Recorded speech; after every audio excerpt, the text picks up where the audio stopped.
नमस्कार। आप सुन रहे हैं द बॉलीवुड रेडियो और मैं हूं आपके साथ आकाश। दोस्तों, धर्मेंद्र हमारे बीच नहीं रहे। मशहूर एक्टर हीमैन धर्मेंद्र का निधन हो गया है। लेकिन धर्मेंद्र की कहानियां, धर्मेंद्र की फिल्में, धर्मेंद्र का काम, धर्मेंद्र की शख्सियत हमेशा हमारे दिलों में जिंदा रहेगी।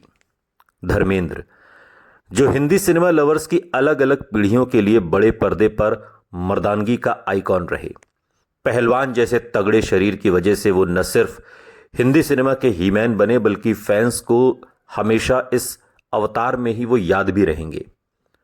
उनका पंजाबी भोलेपन में मिक्स गुस्सा जब स्क्रीन पर फटा तो धर्म गर्म हो गए। धर्मेंद्र को अलग अलग नामों से पुकारा गया। किसी ने धर्म गरम कहा, किसी ने हीमैन कहा, तो किसी ने धर्मेंद्र। जो सलमान खान की नजर में सबसे खूबसूरत दिखने वाले पुरुष थे। दिलीप कुमार को ऊपर वाले से एक ही शिकायत थी कि वो धर्मेंद्र जितने हैंडसम क्यों नहीं हुए। तमाम इंटरव्यूज ने दिलीप साहब ने इस बात को कहा था कि अगर मैं धर्मेंद्र जितना हैंडसम होता तो गजब हो जाता। लेकिन अब धर्मेंद्र हमारे बीच नहीं रहे। धर्मेंद्र जिनकी पहली फिल्म दिल भी तेरा हम भी तेरे साल 1960 में रिलीज हुई थी और पिछली फिल्म तेरी बातों में ऐसा उलझा जिया अभी पिछले ही साल, और आखिरी फिल्म 21 अभी दिसंबर में रिलीज होनी बाकी है। 65 साल और 300 से ज्यादा फिल्मों वाले शानदार करियर, दिलदार स्वभाव और बेजोड़ शख्सियत के साथ धर्मेंद्र ने इस दुनिया से विदाई की, अलविदा कहा। मगर अपने पीछे एक ऐसी विरासत छोड़ गए जो किसी किंवदंती से कम नहीं है। यकीन कर पाना मुश्किल है। और इस किंवदंती में कहीं कहीं पर जीवन की खुरदुरी रियलिटी के कुछ इंटरवल्स भी आपको मिलेंगे, जिन्हें अपने हिस्से की आलोचना भी मिली। मगर ओपनिंग एक्ट से लेकर क्लाइमेक्स तक धर्मेंद्र का जीवन एक किसान परिवार से निकले मस्त मौला लड़के की ब्लॉकबस्टर कहानी रहा, जो जिंदगी के आखिरी दिनों में भी खेती, किसानी और अपने फार्म हाउस में रहा करते थे। अगर आप धर्मेंद्र का इंस्टाग्राम देखेंगे, द बॉलीवुड रेडियो को धर्मेंद्र साहब इंस्टाग्राम पर फॉलो भी करते थे और तमाम जो हम पोस्ट डालते थे, जो उनसे जुड़ी हुई जो किस्से कहानियां सुनाते थे, उसको वो शेयर भी करते थे। लेकिन अब धर्मेंद्र हमारे बीच नहीं है। धर्मेंद्र की फिल्मों में एंट्री सपना सच कर देने वाले किसी रियलिटी शो से कम नहीं थी। पंजाब में लुधियाना जिले के नसराली गांव से आने वाला ये लड़का स्क्रीन पर दिलीप कुमार और मोतीलाल को देखकर हीरो बनने का सपना पाल बैठा। उस दौर में एक सरकारी स्कूल मास्टर के बेटे के लिए यह सपना पूरा करना आसान भला कहां रहा होगा। मगर पंजाबी जट खून चांस लिए बिना तो मानने वाले नहीं थे। सो अटैची उठाई और बंबई चल दिए और स्टूडियोज के बाहर काम मिलने का इंतजार करना इतना थकाऊ था कि धर्मेंद्र एक दिन फ्रंटियर मेल पकड़कर वापस पंजाब निकलने वाले थे। लेकिन भला हो पंजाब से ही किस्मत आजमाने आए मनोज कुमार का, जो धर्मेंद्र और शशि कपूर के साथ इन लाइनों में लगा करते थे। मनोज ने रोका, मोटिवेट किया, तो धर्मेंद्र ने कुछ और दिन ट्राई करने के लिए मन को मनाया कि यार कुछ दिन और रोका जाए। 1958 में महबूब स्टूडियो में चल रहे फिल्म फेयर के टैलेंट कॉन्टेस्ट की देन रही कि डायरेक्टर बिमल रॉय ने धर्मेंद्र को देखा कि ये एक हैंडसम लड़का, पंजाबी जट, इस पर दांव लगाया जाए। जिन देवानंद को धर्मेंद्र हमेशा पर्दे पर देखते थे, उन्होंने पर्सनली धर्मेंद्र को अपने मेकअप रूम में बुलाया। देव साहब ने इस लड़के के साथ लंच किया और उसे मोटिवेट किया और कहा कि तुम में बहुत पोटेंशियल है। अर्जुन हिंगुरानी ने अपनी फिल्म दिल भी तेरा हम भी तेरे से इस यंग एक्टर को ब्रेक दिया और ऐसा लगता है कि यह धर्मेंद्र की पहली फिल्म का टाइटल नहीं था, बल्कि फिल्मों में उतरने की फीलिंग भी थी कि दिल भी तेरा और हम भी तेरे। धर्मेंद्र की पहली फिल्म बस आई और गई हो गई, मगर दूसरी फिल्म शोला और शबनम बड़ी कामयाबी के साथ लौटी। कुछ और फिल्में भी चली, मगर बड़ा कमाल हुआ उन्हीं बिमल रॉय की फिल्म से, जिन्होंने टैलेंट कॉन्टेस्ट में धर्मेंद्र को स्पॉट किया था। और अपने दौर के आइकॉनिक फिल्ममेकर बिमल दा ने धर्मेंद्र को फिल्म बंदनी, जिसमें अशोक कुमार थे, नूतन थी, उसमें कास्ट किया। अशोक कुमार और नूतन के लीड वाली इस फिल्म को नेशनल अवार्ड मिला, तब लोगों ने धर्मेंद्र को नोटिस किया।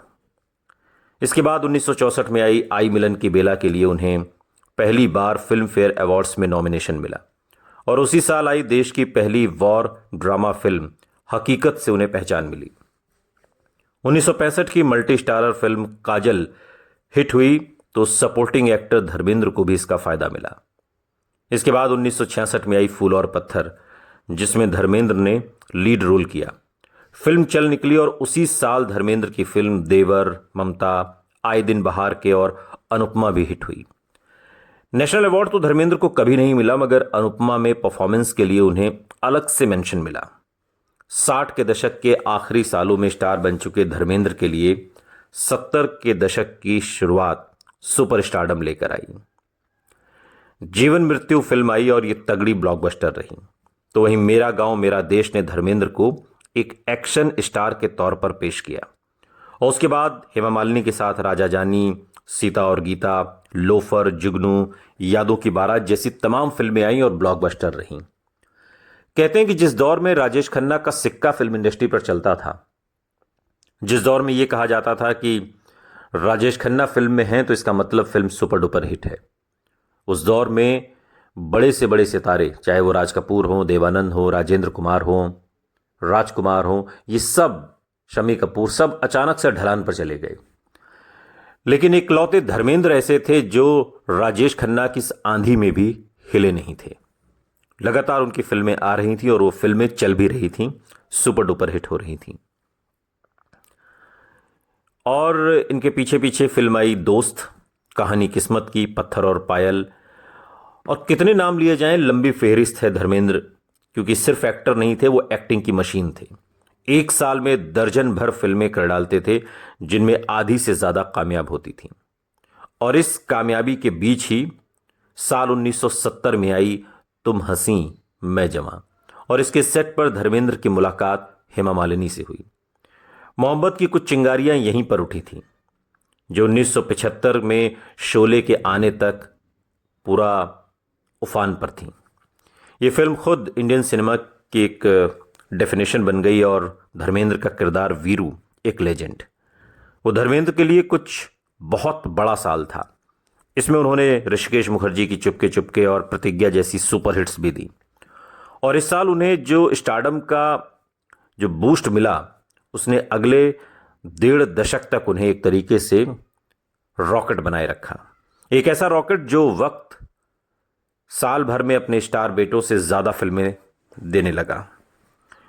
यह दौर 90s का था, जब इस दौर में नए यंग स्टार्स की खेप ने हिंदी सिनेमा के पुराने खिलाड़ियों को ओवरटेक किया और तब जाकर कहीं धर्मेंद्र के करियर में स्पीड ब्रेक लगा। लेकिन एक दशक की लव स्टोरी और साथ में कई फिल्में करने के बाद धर्मेंद्र ने जब साल 1980 तारीख 2 मई को शादी की, तब धर्मेंद्र पहले से शादीशुदा थे और 4 बच्चों के पिता थे। मगर इस शादी ने अपने हिस्से के विवाद भी देखे। धर्मेंद्र जब पंजाब से बॉम्बे के लिए निकले भी नहीं थे तो 19 साल की उम्र में उनकी शादी कर दी गई थी। उनकी पत्नी प्रकाश कौर ने 4 बच्चों को जन्म दिया, सनी देओल, बॉबी देओल, विजेता और अजीता। और इन बच्चों के पिता का हेमा मालिनी से शादी करना अखबारों में हल्के से नहीं लिया गया, बहुत चटकारे लेकर इन खबरों को छापा गया। मगर प्रकाश कौर ने इन सब बातों के बाद ऐसा बयान दिया जिसने सारे विवाद पर लगाम लगा दी। एक बहुत पुरानी रिपोर्ट है और उस अखबार में प्रकाश कौर ने एक इंटरव्यू दिया और उस इंटरव्यू में प्रकाश कौर का कहना था कि धर्मेंद्र ही क्या, कोई भी पुरुष हेमा को उनसे ज्यादा तरजीह देता। उन्होंने हेमा से सहानुभूति भी जताई थी कि उन्हें भी अपने घर, परिवार, समाज में बहुत कुछ झेलना पड़ रहा होगा। मगर साथ ही प्रकाश कौर ने यह भी कहा था कि मैं हेमा की जगह होती तो शायद ऐसा नहीं करती। एक महिला के तौर पर मैं उनकी फीलिंग्स समझ सकती हूं, मगर एक पत्नी और मां के तौर पर मैं इन्हें स्वीकार नहीं कर सकती। धर्मेंद्र और हेमा मालिनी की लव स्टोरी और शादी सिर्फ गॉसिप का हिस्सा नहीं रही, एक लंबे वक्त के साथ बदली और इस लंबे साथ का असर दोनों की बातों में अभी तक नजर आता है। कुछ लोगों ने दोनों को पॉलिटिकल करियर के दौरान भी एक दूसरे से जोड़कर देखा था। हेमा ने 1999 में बीजेपी के कैंडिडेट बने, साथी एक्टर विनोद खन्ना के लिए चुनाव प्रचार किया और 2004 में उन्होंने ऑफिशियली बीजेपी ज्वाइन की। और हेमा मालिनी ने जब पार्टी ज्वाइन की तो मार्च में धर्मेंद्र भी बीजेपी में आ गए। पार्टी ने उन्हें बीकानेर से टिकट दिया और वो चुनाव भी जीते। चुनाव में कैंपेन के दौरान धर्मेंद्र ने एक भाषण दिया जिस पर बहुत विवाद हुआ था। आखिर स्वभाव से थे तो वो मस्त मौला जट ही, और पॉलिटिक्स में ये सब बातें अक्सर नुकसान पहुंचाती हैं। लेकिन धर्मेंद्र ने चुनाव तो जीत लिया और सांसद भी बने। संसद में वो दिखते कम थे और इस बात की भी आलोचना हुई, और फिर उन्होंने 2009 में राजनीति से तौबा कर ली। बाद में धर्मेंद्र ने कहा कि उन्हें पॉलिटिक्स की ABCD भी नहीं आती और उन्हें पॉलिटिक्स में नहीं आना चाहिए था। लेकिन 90s के अंत की तरफ फिल्मों में जिसका सिक्का कमजोर पड़ा वो हीरो धर्मेंद्र थे। मगर इसके बाद शुरू हुआ कैरेक्टर एक्टर धर्मेंद्र का दौर। बीच में वो प्यार किया तो डरना क्या, जो साल 1998 में आई, या फिर कुछ ऐसी फिल्मों में सपोर्टिंग किरदार में नजर आए। लेकिन 2003 के बाद बड़े पर्दे से वो कुछ सालों के लिए फिर गायब हुए और कमबैक हुआ 2007 में। जॉनी गद्दार अपने लाइफ इन अ मेट्रो के साथ उन्होंने फिर से दिखाया कि सुपरस्टार धर्मेंद्र अब बीते दौर का भले हुआ हो, लेकिन फिल्मों में वो एक्टिंग में अभी भी एक्टिव हैं। मगर एक्टर धर्मेंद्र अभी भी एक्टिंग के मंच के हीमैन थे। एक्टिंग का यही मजा हुआ हीरा 2023 की फिल्म रॉकी और रानी की प्रेम कहानी में फिर से लोगों का दिल लूट ले गया। इसी लेजेंड ने 2024 में तेरी बातों में ऐसा उलझा जिया कि एक सीन से माहौल बना दिया, और इसी एक्टिंग वेटरन को लोग इस साल 21 में फिर से देखने का इंतजार कर रहे थे।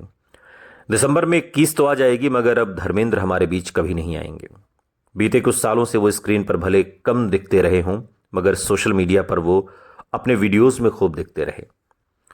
90 साल की दहलीज से बस थोड़ी ही दूर धर्मेंद्र के शरीर पर तो उम्र का असर दिख रहा था, मगर पंजाब का वो यमला जट जो अपनी सादा बयानी और खुशनुमा शख्सियत के लिए मशहूर था, वो आप अगर उनके इंस्टाग्राम पर जाएंगे, उन वीडियोस को देखेंगे तो आपको पता चलेगा कि धर्मेंद्र होना कितना जिंदादिली का काम है। धर्मेंद्र हुआ भी नहीं जा सकता, धर्मेंद्र आप हो भी नहीं सकते, क्योंकि धर्मेंद्र तो सिर्फ एक ही थे। अलविदा ही मैन, अलविदा द बॉलीवुड रेडियो को इंस्टाग्राम पर फॉलो करने वाले मेरे सबसे बड़े फॉलोअर। अलविदा ही मैन, अलविदा धर्मेंद्र।